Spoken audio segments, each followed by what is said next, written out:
পড়েছে নাকি? ডাকাইত ডাকাইত, তবে অহনো পরে নাই পড়ব। কি উল্টো পাল্টা বকছো বলো তো সাত সকালে? কি আমি উল্টা পাল্টা কইতাছি? সারাদিন রান্না ঘরে থাকলে পাড়ার খবর রাখবা কেমনে? কেন, পাড়াতে কি হয়েছেটা কি আবার? কাল রাইতে দত্ত গো বাড়িতে ডাকাইতাই ছিল, সব কিছু লইয়া গেছে, এমনকি দত্তর চশমাটা পর্যন্ত। ও মা, এসব কি বলছো গো? তাইলে আর কইতাছি কি, এই নিয়ে আমাকে ওই মোগলাই পাড়ায় পরপর 3 দিন ডাকাইতে হানা দিছে। প্রথমে ওই বলাই বাবুর বাড়ি, তারপরের দিন ব্রিগেডিয়ার শাসমলের বাড়ি, কাল দত্ত গো বাড়ি। হ্যাঁ, ও মা, এই যে পরপর সব বাড়ি গো, পাশে 3 বাড়িতে ডাকাতি হয়ে গেল, আর আমি কিচ্ছুটি টের পেলাম না। তার পাইবা কেমনে? রাইতে ঘুমাইলে পরে তো আর জগৎ সংসারে কিছু খেয়াল থাকে না।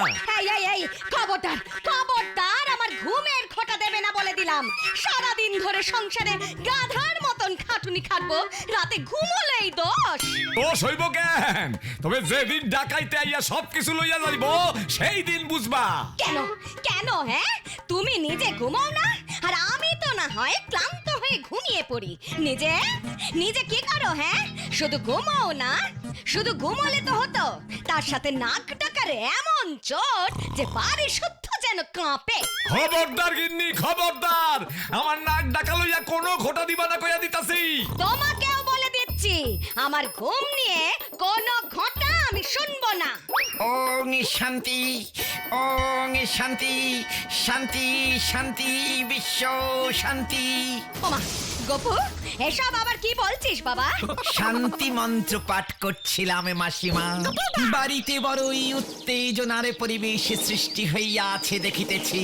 হ্যাঁ, ঠিক বলেছিস গোপু, ঠিক বলেছিস। আরো জোরে জোরে, আরো জোরে জোরে পড়, আরো জোরে জোরে পড়। ওং শান্তি, ওং শান্তি। মাসিমা মেসমশাইয়ের ঝগড়ায় ওং শান্তি, মেসমশাইয়ের মস্তকও শান্তি। ফাইজলামি রাখেন সীমা আছে, তোমারে কইয়া দিলাম গিন্নি। এই উজবুকটার পাল্লায় পড়ছো। ডাকাইতাইয়া যেদিন সব কিছু সাপ কইরা লইয়া যাইব, সেই দিন কিন্তু আমিও দেহুম তুমি কি করো। এই দেখো কাণ্ড, রাগ করে বেরিয়ে গেল, জল খাবারটাও খেয়ে গেল না। জল খাবারটা আমায় দিয়ে দিন মাসিমা। মাসিমা, মেসমশাই ওই ডাকাতের কথা কি বলছিল? হ্যাঁ গোপু, পাড়ায় রোজ রাতে ডাকাতি হচ্ছে রে। কাল রাতে দত্ত বাড়িতেও নাকি ডাকাতি হয়েছে, এবার তো আমাদের পালা। কেন আপনি বুঝলেন কেমন করে মাসিমা যে দত্তদের পরে বার এ বাড়িতেও ডাকাত ঢুকবে? ওমা, ডাকাতগুলো যে পর পর লাইন ধরে ডাকাতি করছে। প্রথমে বলাই বাবুদের বাড়ি, তারপর শুনলাম ব্রিগেডিয়ার শাসমল, কাল নাকি দত্তদের বাড়ি, এরপর তো তাহলে আমাদের বাড়িটাই পড়ছে। দারুণ আইডিয়া, এক্সিলেন্ট, ফ্যান্টাস্টিকো। এ কি বলছিস বাবা গোপু? তুই ডাকাতদের হয়ে কথা বলছিস? ইমা তা কোথায় বললাম? বলছি আপনি যে পাকা গোয়েন্দার মতো ডাকাতদের চালটা আগে থেকেই ধরে ফেলেছেন, তাই পেপারিয়ান ভাষায় আপনার একটু প্রশংসা করলাম। তবে আপনি নিশ্চিন্তে থাকুন মাসিমা, এই গপ্পু মানে গপ্পের বাড়িতে থাকতেই ডাকাতের ডটাও এ বাড়িতে ঢুকতে পারবে না। ও মা, তাই বুঝি? তুই ডাকাতও ধরতে পারিস? ধরতে পারি মানে মাসিমা, ডাকাতে ধরা আমার একটা সময় নেশা ছিল। নেশা, সময় পেলেই ডাকাত ধরতুম। তাহলে এবার তুই ওই ডাকাতের দলটাকে পাকড়াও কর বাবা গোপু। মাসিমা, নো চিন্তা, ডু ফুর্তি, আই হ্যাজ টু। আসুক একবার এ বাড়িতে, তখন বুঝবে কত ধানে কত ভাত। যাক বাবা, নিশ্চিন্ত হওয়া গেল। গোপুদা, গদাই বললো ডাকাত ধরা নাকি তোমার নেশা ছিল। নেশা কি বলছিস ঝিনুক? পেশা বলে, পেশা। কি বলছো? তার মানে? মানে আবার কি? ফুসফুসিয়ামা দ্বীপের রাজা আমাকে 1 বছর, একটা বছর শুধু বসিয়ে বসিয়ে খাইয়েছে। কেন জানিস? হারাইয়া খাইতে পারো না কইয়া? খবরদার গদাই, সিরিয়াস ব্যাপারে বাজে কথা বলবি না একদম। কেন কেন গোপুদা, বলো না। ফুসফুসিয়ামা দ্বীপে একবারে খুব ডাকাতের উপদ্রবে বেড়ে গেল। রাজা মশাই আমাকে কলিং করলেন, আমি গেলাম, পটাপট গোটা 50 ডাকাত ধরলাম, ব্যাস তারপর সব ঠান্ডা। যতদিন আমি ওখানে ছিলাম ডাকাতি বন্ধ। আবার যখন চলে আসলাম আবার শুরু হলো। জিও গপুদা জিও, তাহলে চলে আসলে কেন গপুদা? উরি আমার সাথে ফুসফুসি আমার রাজা মশাইয়ের 1 বছরের কন্টাক্ট ছিল যে, তাছাড়া পৃথিবীর অন্য দেশগুলিকেও তো দেখতে হবে নাকি? ঠিক ঠিক। আচ্ছা গপুদা, তোমার ডাকাত ধরার একটা অভিজ্ঞতার কথা শোনাও না প্লিজ। হ্যাঁ হ্যাঁ, বলো না বলো না। শুনবি? এত করে যখন বলছিস তবে শোন, কোনটা যে বলি। এত ভ্যারাইটিক ডাকাতিক অভিজ্ঞতা। হ্যাঁ হ্যাঁ হ্যাঁ, মনে পড়েছে মনে পড়েছে। সেবার আমি আমার নাম হলো গিয়ে কানাই মুকুজ্জে। আসুক একবার ওই ডাকাতগুলো, সবগুলোকে এক গুলিতে যদি সাবার না করেছি। তবে তোমার নাম কানু মুকুজ্জে না, তাই তো? এই নিয়ে 70 বার তুমি এই একই কথা বলে যাচ্ছ। তা বলবো না গিন্নি? তুমি জানো যে আমার বাবা ছিলেন মস্ত বন্দুকবাজ, ঠাকুরদা ছিলেন ইংরেজ আমলে শিকারী, সাহেবদের সাথে শিকারে যেতেন। এই কথাও আমি বিয়ের পর থেকে 700 বার শুনেছি। হ্যাঁ, তা তো শুনবেই। আর ওই জংদারা বন্ধু, ওনারা তোমার জন্যই ডাকাত মারতে রেখে গেছেন। এবার ঘুমো তো দেখি। ডাকাতদের আর খেয়ে দে কাজ নেই, এই ঝড় জলের রাতে তোমার বাড়িতে আসবে ডাকাতি করতে। কি বলছো কি গিন্নি? আসবে না? 100 বার আসবে, 1000 বার আবার। ওই দেখো গিন্নি, দরজা ধাক্কা দিচ্ছে। কি বলছো তুমি? কি বলছো কি? দরজা আবার কে ধাক্কা দিল? তুমি আওয়াজ পেলে না গিন্নি? কই না তো। ওই ওই শোনো গিন্নি, ওই আবার। হ্যাঁ, ডাকাতরা দরজায় টোকা দিয়ে তোমাকে দরজা খুলতে বলছে। যাও যাও, গে খুলে অতিথিকে ভেতরে নিয়ে এসো। তো সব ঘুমো তো, এখন ঘুমো। তা কি বলছো কি গিন্নি? তুমি কিচ্ছু শুনতে পাচ্ছ না? না, সব তোমার মনের ভুল, বুঝলে? কে? হ্যাঁ, ডাকাতরা তোমার নাম বলে তোমার বাড়িতে ডাকাতি করতে ঢুকবে। কে? আমি। ওগো, সত্যি তো, কার একটা গলা শুনলাম মনে হলো। এই ঝড় জলের রাতে কে আবার এলো? আমি শামু। শামু? কোন শামু? আগে শ্যামলাল, আপনার ভাইপো, দরজাটা খুলুন। আমার 7 জন্মে কোনো ভাই নেই, তার আবার পো এলো কোথা থেকে? আপনার ছেলেবেলার বন্ধু যদুনাথের ছেলে শ্যামলাল, মনে নেই আমাকে? ও, যদুর ছেলে শামু এসেছিস? আর কতক্ষণ বাইরে দাঁড়িয়ে থাকবো? হ্যাঁ, খুলছি খুলছি। দাঁড়াও, কে না কে এসে বললো আমি শামু, আপনার ভাইপো, আর তুমি দরজা খুলতে চললে? 7 জন্মে তোমার কোনো বন্ধু ছিল বলে তো জানি না। এই দেখুন জ্যাঠামশাই, আমার হাতের সেই পোড়া দাগটা আপনি তো মলম লাগিয়ে দিয়েছিলেন। ও হ্যাঁ হ্যাঁ হ্যাঁ, মনে পড়েছে মনে পড়েছে। ওই কালী পুজোর আগে বাজি পোড়াতে গিয়ে আর কোনো সন্দেহ নেই গিন্নি, যদুনাথের ছেলে শামুই এসেছে। এবার তো দরজাটা খুলুন। হ্যাঁ হ্যাঁ, খুলছি খুলছি। এসো বাবা, এসো এসো। উফ, কি বৃষ্টিটাই না হচ্ছে। তাই এত রাতে কোথা থেকে এলে বাবা? হ্যাঁ, আর কিভাবেই বা তুমি এলে? এখন তো আমি কলকাতার অফিসে চাকরি করছি, ওখানেই থাকি। ওখান থেকেই শেষ ট্রেনে চেপে এলাম। কেন? ও জেঠিমা, এই দেখো, কথায় কথায় প্রণামটাই সারা হয়নি। জ্যাঠামশাই তো প্রণাম নেন না, তোমাকে তাহলে তা বললে না তো কেন এলে? আরে এলেই বা, তবে তড়ি ঘড়ি শেষ ট্রেনে চেপে কেন? কাল সকালেই তো আসতে পারতে। আহা গিন্নি, এত দূর থেকে ছেলেটা এলো। তোমাদের এই বিপদের সময় না এসে কাল সকালে এলে কি লাভ হতো? বিপদ? আমাদের বিপদ মানে? তোমাদের এদিকে ডাকাতের যা উপদ্রব বেড়েছে। তা তুমি জানলে কি করে? এটা আর এমন কি কঠিন কাজ, কলকাতায় সব খবরই পৌঁছয়। ও দেখো দেখো, আমারও বুদ্ধি সব লোপ পেয়েছে। কই গো গিন্নি, আরে যাও যাও, ওর খাবার আর শোবার বন্দোবস্ত করো। না জেঠিমা, কিচ্ছু লাগবে না, আমি পথে খেয়েই এসেছি। শুধু বাইরের ঘরে শোবার একটা জায়গা দাও, তাহলেই হবে। এসো আমার সাথে। যাও যাও বাবা, যাও শুয়ে পড়ো গিয়ে, অনেক রাত হলো। হ্যাঁ হ্যাঁ, ভাগ্যিস শামুটা এসে পড়লো, মনে একটু বল পাওয়া গেল। কি বলো গিন্নি? বাইরে বৃষ্টিটাও কমে গেল। এই শামু তোমার ভাইপো? যদুনাথকে তুমি দেখোনি? খুব কম বয়সেই ও। আচ্ছা, ওই বৃষ্টিতে ভিজে এলো, কিন্তু ওর শরীর, গায়ের চাদর কিছুই তো ভিজলো না। এসব কি বলছো গিন্নি? হ্যাঁ, তুমি ঠিক দেখেছো? স্টেশন থেকে আমাদের বাড়ি এই প্রায় 2 ক্রোশ পথ কাদা জলে হেঁটে এলো। আচ্ছা আচ্ছা, আমাদের এই বাড়ি ও চিনলো কি করে? এটা তো ঠিক গিন্নি। শেষবারে যখন ওকে দেখেছিলাম তখন ওর বয়স 10 কি 12।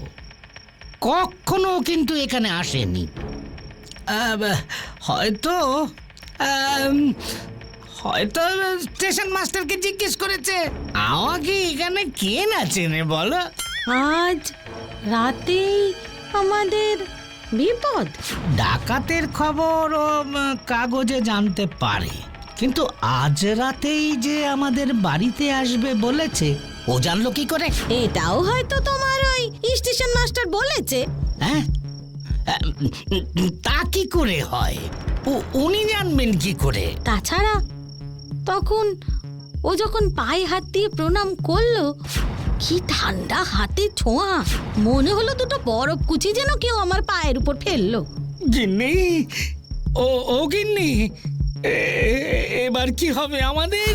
কি আবার হবে, কোন রকমের রাতটা পার করো। এমনিতেই ডাকাতের ভয়, তার উপর আবার এখন ভূতের। ভূত! ভূত! পালাও!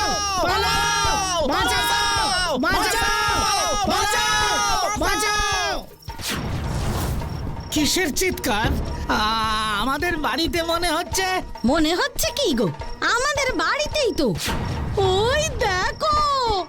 হ্যাঁ, বন্দুক কোথায় গেল? আমার বন্দুক।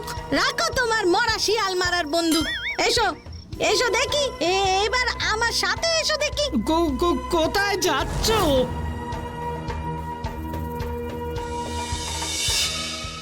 যা ভেবেছিলাম ঠিক তাই। কি ভেবেছিলে তুমি? দেখছো না, তোমার ভাইপো নেই।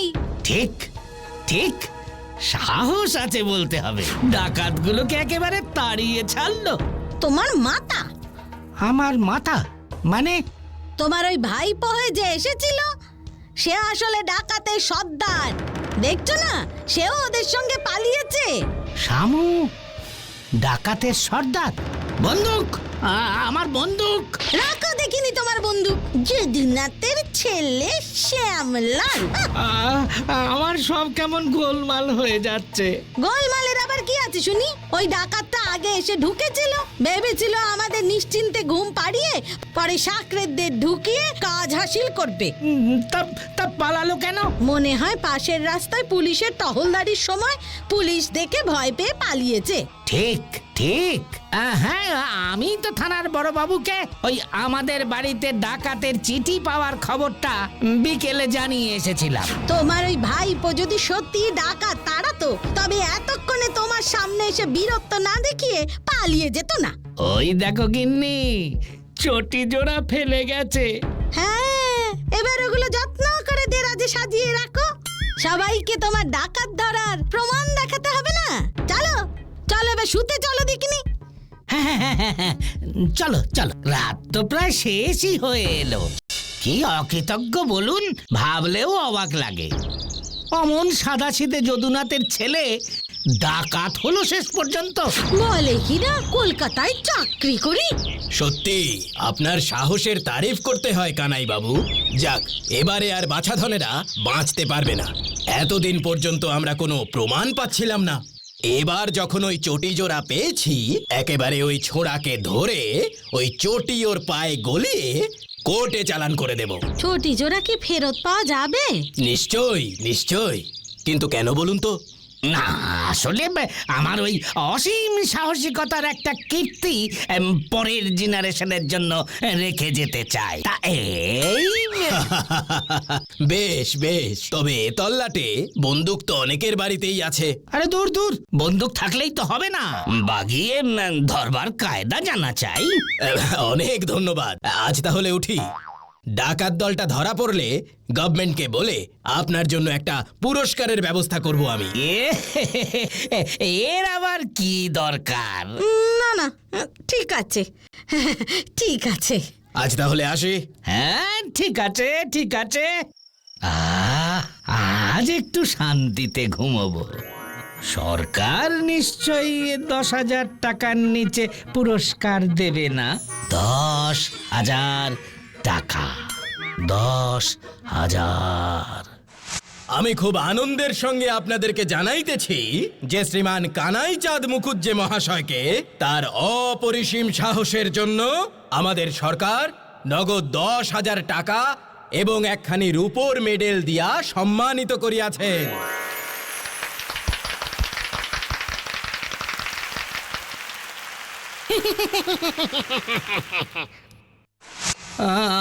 আমার বন্দুক।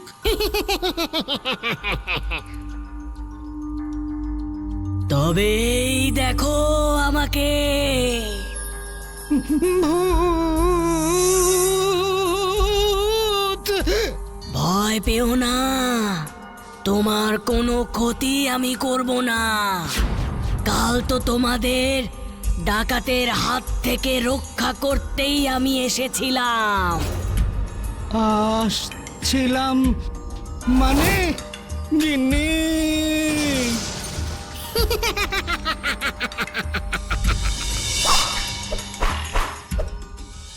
খুবই দুর্ভাগ্যজনক মশাই, পুরো গ্যাংটাকেই আমরা পাকড়াও করেছি, শুধু ওই সর্দারটাকে বাদে। ওদের কারোরই পায়ে ওই চটি জোড়া আটেনি। তবে ওই সর্দারটাকে ধরুন। কিন্তু একটা ঘটনা কেমন যেন আমার সব তালগোল পাকিয়ে দিয়েছে।